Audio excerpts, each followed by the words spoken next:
Good morning. It's Sunday.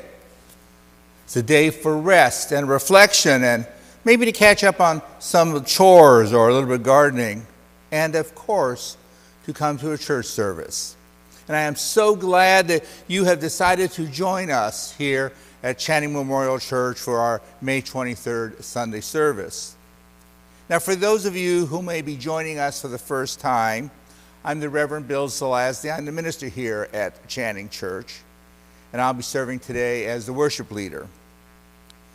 This Sunday, the Reverend Dr. Judy Campbell will be preaching the sermon. Now, I've known Judy for as long as I've been in this area, over 20 years. I first met her when I was the Blue Channing District Executive. And over the years, I have discovered that she has a truly wicked sense of humor and a creative streak, actually more like a creative superhighway. She served as a parish minister and community minister in Southeast Massachusetts for many years. She is the author of 2 mystery series, Olympia Brown Mysteries, and most recently, the Viridienne Green Mysteries. If you like your mystery stories sort of served up with a little bit of religion and a lot of humor, check it out. Judy is also an accomplished artist, creating wearable art, quilt art, paintings, and 3-dimensional art for personal altars. Over here on the chalice table, as you'll see in a moment, is one of her stoles that I was fortunate enough to be able to get, quilted stole. Her PhD in art and religious studies is from Union Institute in Cincinnati, and her master's, she has a master's of art from Goddard College, and she studied at Harvard Divinity School. So our prelude today is performed by, or that you've just heard, is performed by the First Unitarian Quartet in Brooklyn. Betsy Learson is our song leader today, and our music director, Janet Grant, will be performing the postlude.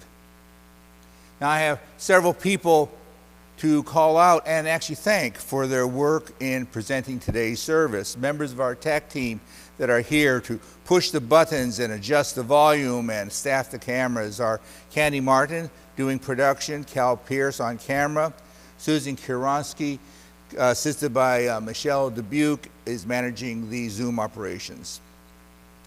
As you saw when we opened the service, many pictures coming up. Those are paintings and photographs by artists out of this church that John Burnham created. Check the e-news from this last Friday and you will see all of the artists that have contributed to today's service.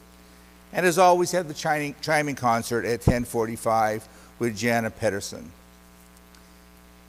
If you like our Sunday services, if you like what we are doing here, please tell your friends about us. Tell your friends about the service and invite them to join us. As we do every Sunday, we begin our service with the lighting of the chalice, the symbol of our Unitarian Universalist Association.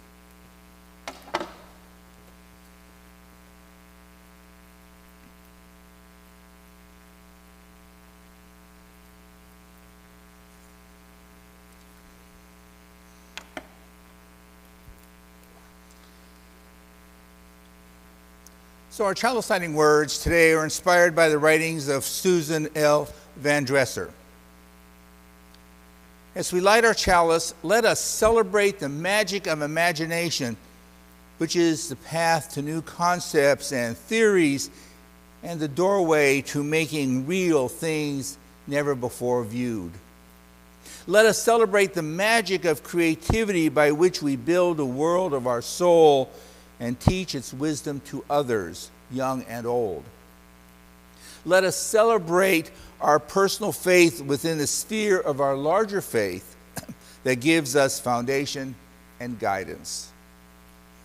Let us be joyful for the beauty all around us that can give us delight. Let us do all of this. And also sing and dance and say yes to life.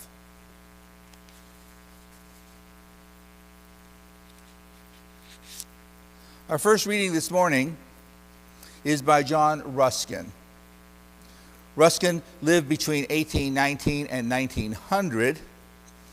He was the leading English critic during the Victorian era, art critic during the Victorian era. He wrote, "There is religion in everything around us, a calm and holy religion in the unbreathing things in nature. It is a meek and blessed influence, stealing in, as it were, unaware upon the heart. It comes quickly, without excitement. It has no terror, no gloom. It does not rouse up the passions. It is untrammeled by creed. It is written on the arched sky. It looks out from every star. It is on the sailing cloud in the invisible wind. It is among the hills and valleys of the earth, where the shrubless pinnacles pierce the thin atmosphere of the eternal winter, or where we see the mighty forest fluctuating before the strong wind with its dark waves of green foliage. It is spread out like a legitimate language upon the broad face of an unsleeping ocean. It is the poetry of nature. It is that which uplifts the spirit within us and which opens our imagination to an earth of spiritual beauty and holiness."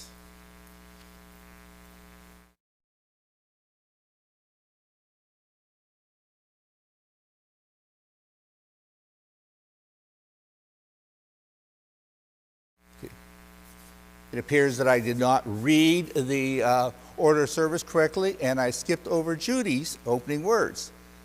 Judy. Excuse me. I'm going to go straight to my reading, if that's okay with you, Bill, because it follows very nicely with what you've read by Ruskin. And mine is a collection of readings by a number of different people on the subject of creativity. Abraham Maslow writes, "The key question isn't what fosters creativity, but why in God's name isn't everyone creative? Where was the human potential lost? How was it crippled? I think, therefore, a good question might be not why do people create, but why do people not create or innovate? We've got to abandon that sense of amazement in the face of creativity, as if it were a miracle that anyone created anything." And Lincoln Steffens writes, "Nothing is done. Everything in the world remains to be done or done over. The greatest picture is not yet painted. The greatest play isn't written. And the greatest poem or sermon is unsung or unspoken. There isn't in all the world a perfect railroad, nor a good government, nor a sound law. Physics, mathematics, and especially the most advanced and exact of the sciences are being fundamentally and constantly revised. Psychology, economics, and sociology are awaiting a Darwin, whose work is in turn awaiting an Einstein." Michelle Shea writes, "Creativity is seeing something that doesn't exist already. You need to find out how you can bring it into being, and that way be a playmate with God." Albert Einstein writes, "A person who never made a mistake never tried anything new." And innovative dancer Martha Graham writes, "It is not your business to determine how good it is, or how valuable it is, or how it compares with other expressions. It is your business to keep it yours clearly and directly, and to keep the channel of sacred communication open." Yeah, I think so. And I believe we go into my homily right now. Am I correct on that, Bill? No. Bill Zelazny? Him.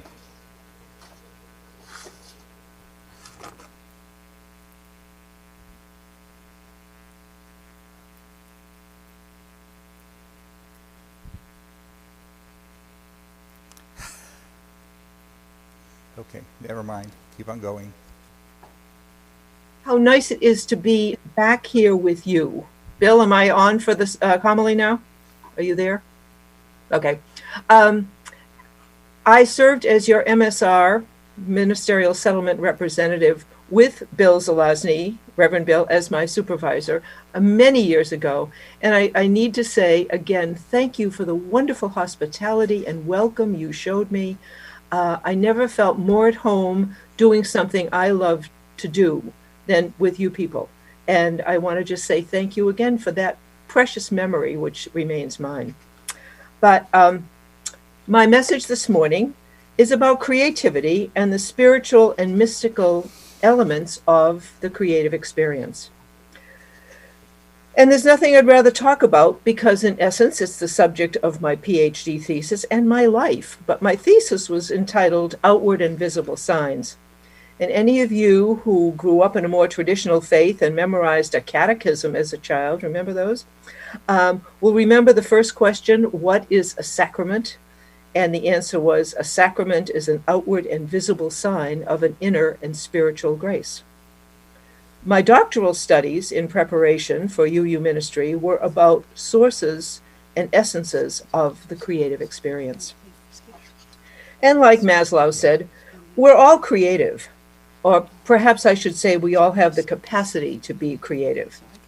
But many of us had it stomped or squashed out of us when we were little. Fear and humiliation are powerful deterrents to creativity. In order to be creative, and I'm not just talking about the arts here,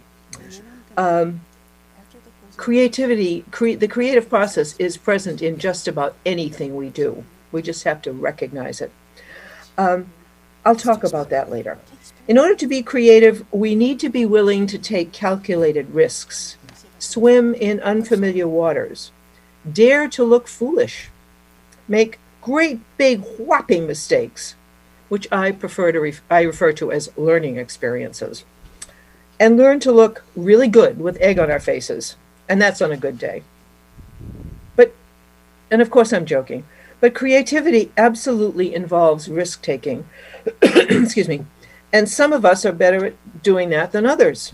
It's a personality thing, maybe it's even a DNA thing, but broadly described, creativity is looking for and seeing new possibilities.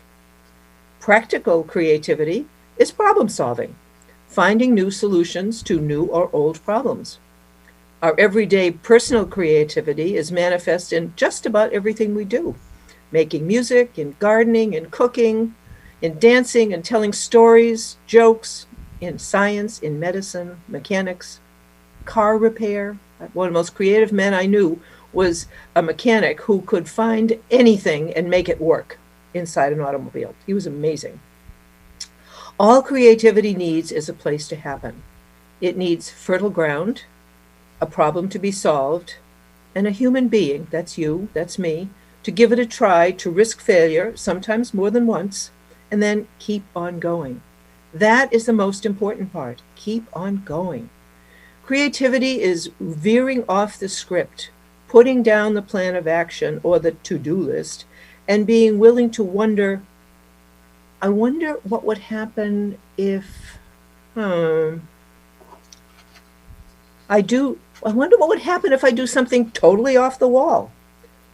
And when you do, discovering anything from childlike delight to transcendent joy when you finally do take that leap into unknown waters, find you can swim, and being open to what you might find when you keep on swimming. We are by nature and evolution tool makers.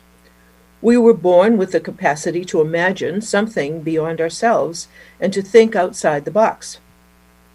But somewhere along the line, many of us had the creativity squashed or humiliated right out of us when we tried to do or sing or say or draw something different, and someone laughed at us, and made fun of us.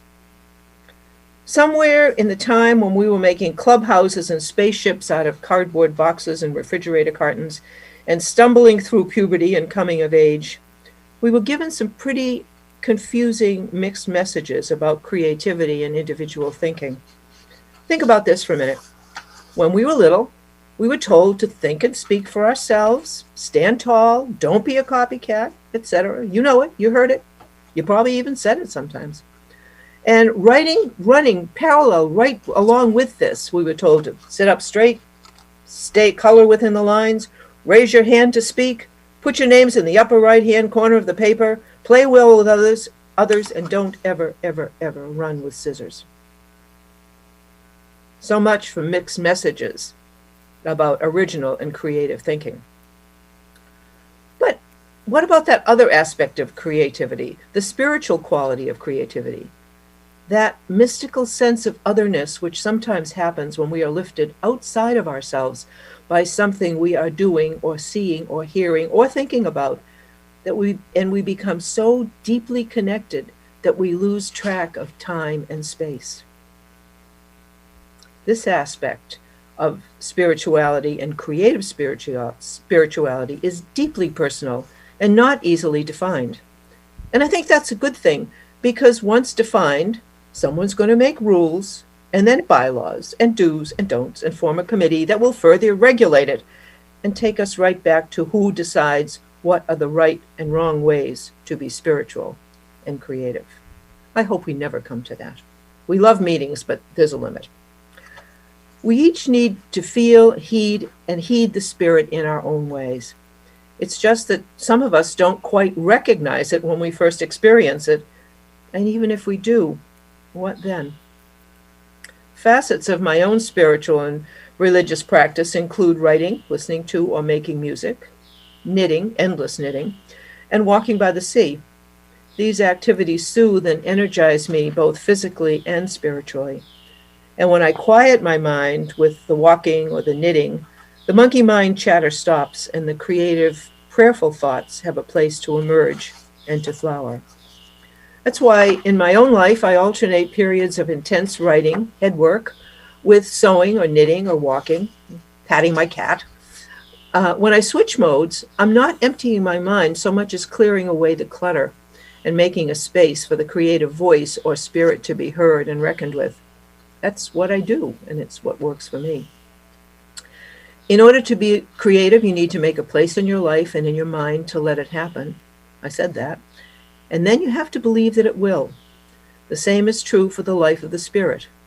You need to make a place in your life, and more importantly, in your soul, for it to be welcome. A beautiful sunset is not a spiritual experience until you experience it and it lifts your soul. A piece of music is notes on a page and will not move you to tears until you play it, really hear it, or really hear it. The Mozart Requiem never fails to move me to tears, often to tears, particularly the Lacrimosa, which is the last piece he wrote before he died. But singing the Mozart Requiem in a hockey rink turned into a concert hall with almost 200 other singers took the heart right out of my body. And even in telling you this, I'm still moved by the memory of doing it. I can still be lifted right out of my socks and carried up and go soaring with the stone angels in any cathedral in the world. So what is my message for today? What do I want you to understand about creativity and the spiritual elements of the creative experience? It's this. The creative experience is open to all of us and to all who are open to it. That creativity is not limited to the arts. Creativity requires letting go of assumptions and expectations of self and other, and being willing to say, I wonder what would happen if. And I'm looking for the last page of my sermon. So whether it's a recipe you want to invent, or creating your own knitting or quilting design, or trying your hand at writing a novel or a poem, or sitting alone in the quiet without any electronics just to see what that feels like, go for it. And if you want to try saying a prayer or writing a prayer or thinking a prayer or go walking in the woods by the sea as a prayer, do it. Make a space for the spirit of love and creativity in your heart or in your garden or on your computer, and be fully present today. When we reach the end of the service, we're going to sing one of my favorite, all-time favorite hymns, You Gotta Do When the Spirit Says Do, but you're not going to do that yet. But I want to tell you about the first time I really sang that song. I was in a training seminar, clergy training seminar in Minneapolis, Minnesota, and we were at a worship service led by a very, very spirited African-American lady minister who invited us to stand in body and spirit. We did. And put down your hymn books. We panicked. But we need our hymn books, we whined. How can we sing without words? How can you feel a spirit when you've got a book in both hands? She came back. And then she slipped into black dialect, and I asked permission to do this. Come on now, put them down. You don't need to hide behind a book. Ain't y'all seen that on a Sunday morning? So folks hiding behind a book or paper so they don't got to sing? Put them down and sing out. And then all those buttoned up yous, me, you, us, God's frozen people, we put down our hymn books, and by God, we sang and we swang and we clapped and we carried on, because we did when the Spirit said, go for it. And we trusted we could. We put down the hymn books and we looked out at the world around us. So that's what I ask for you this morning. Take that risk. Take a chance. Believe that you can. Make a space in your garden for the Holy Spirit, the creative spirit, which is already there. Just let it out. May it be so. God bless you.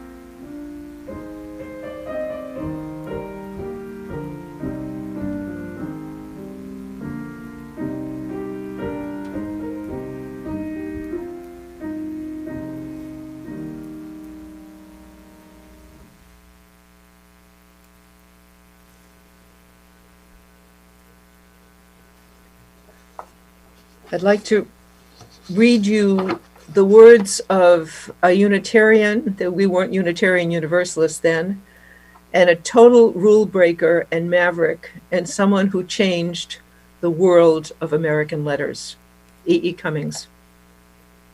I thank you, God, for most this amazing day, for the leaping greenly spirits of trees, and a true blue dream of sky, and for everything which is natural, which is infinite, which is yes.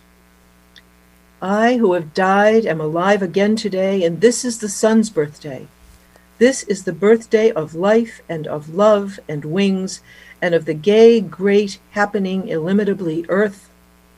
How should tasting, touching, hearing, seeing, breathing, any lifted from the no of all nothing, human, merely being doubt, unimaginable you.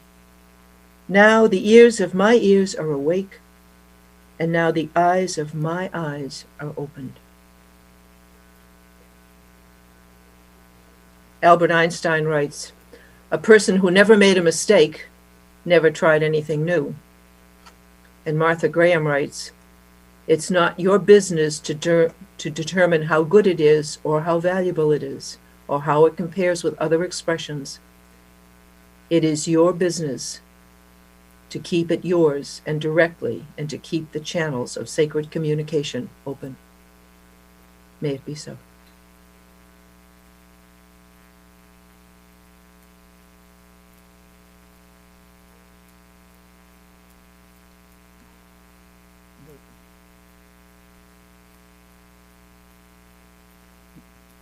No, you're okay. So, some of us today are coming to this service with joy in our hearts. A happy event occurred this week. Some of us are coming to the service today with the weight of some sorrow, something that has happened this past week. Some of us have concerns about all of the things that are going on in the world. Some of us are comfortably at peace. And for all of this that we are, I am lighting our community candle.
This is the time in the service where we take just a moment to talk about money. When we meet in person, we pass this carved collection plate down the aisles to accept your Sunday offering. And even though we are not meeting in person, I hope that you will still make a Sunday offering. It's actually very easy. It's very easy using the giving button on our website. You can go to that on your cell phone, on your tablet, on your computer, www.channingchurch.org. Scroll down that home page, and you will come to the tiles, and there's one tile that says Giving Tile. Click on that, and then follow the directions to make a donation. So this is the fourth Sunday of the month, which is our traditional Share the Plate Sunday. So I invite you to click on the Share the Plate tile and follow the instructions to how to give. Or you can write a check and mail it to Channing Church with the word Share the Plate on the memo line. Our recipient today is Be Great for Nate. It's a community organization up in Portsmouth with the mission to empower youth by providing healthy social, emotional development and support within the community. Be Great for Nate offers suicide prevention counseling to teens, teen and adult suicide prevention education, and recently an anti-drug initiative. Most of the programs are operated by the youth themselves under the guidance of their adults. So I invite you to check out their website, see all of the wonderful things that they are doing. And while you're on the computer, go over to our homepage and donate for the Share the Plate Sunday. I have one announcement today. Our annual meeting is this coming Wednesday, May 26th at 7 o'clock. It's via Zoom. All the information about getting into Zoom has been sent out last Wednesday, along with the agenda and the information about what's going to be voted upon. Also, this last Wednesday, we sent out the annual report and the information that sort of is the background for the annual meeting. Look forward to seeing everyone there at our annual meeting. And now for our closing words by Rev Campbell.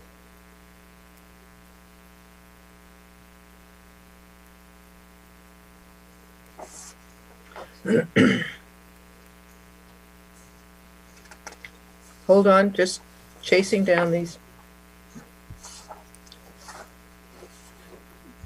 May this be a community for the ingathering of nature and human nature, a place of supportive friendships and a haven in trouble. May this be a community of freedom, guarding the dignity and worth of every person, a community of truth seekers, where scientists can encourage devotion to their quest, and where mystics can abide in a community of searchers.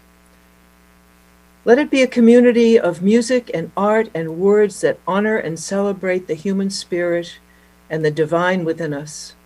Let it be a place of prophecy and a cradle for our dreams and a platform for our highest aspirations.